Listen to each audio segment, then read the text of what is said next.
Hello বন্ধুরা, শুভরাত্রি। নিয়তির রান্নাঘরে আপনাদের স্বাগত। আজকে আমি বানাবো আর মাছের রসা।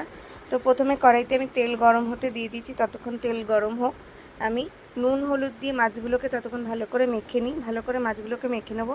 এই মাছগুলো খুব বড় বড় সাইজের হয়, কিন্তু বাড়িতে এসেছিলো আমি ছোটো সাইজেরই নিয়েছি। এগুলো অনেক বড় বড় সাইজের হয়, ছোটো ছোটো পিস করে কেটে কেটে বিক্রি হয়।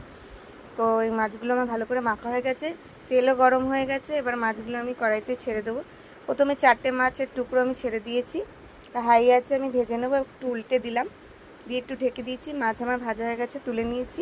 এরপরে আরও 4-5টা করে ভেজে ভেজে আমি তুলে নেব। দেখুন আমার মাছ ভাজা সব কমপ্লিট। ভালোভাবে মাছগুলো আমার ভাজা হয়ে গেছে লাল লাল করে। তো ওই কড়াইতে আমি কিছু মশলা পেস্ট করে রেখেছিলাম, সেটা দেব। আদা রসুন কাঁচা লঙ্কা টমেটো পেঁয়াজ একসাথে পেস্ট করে রাখা হয়েছিল, সেটা দিয়ে দিলাম।